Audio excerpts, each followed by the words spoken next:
It is possible to clean your Meldorfer facade with a high-pressure cleaner. Please pay attention to these topics. The minimum distance to the facade should be at least 30 to 50 centimeters. You should be using a high-pressure cleaner with a line-shape spray function.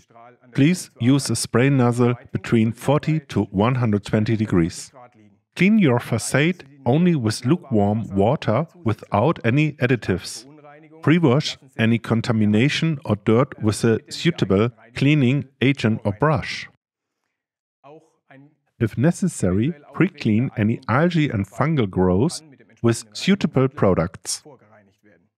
On completion of the cleaning process with the high-pressure cleaner, seal the facade area with suitable facade seal. The two important points again: don't stand too close to the facade when using the high-pressure cleaner, and use the line-shape spray function.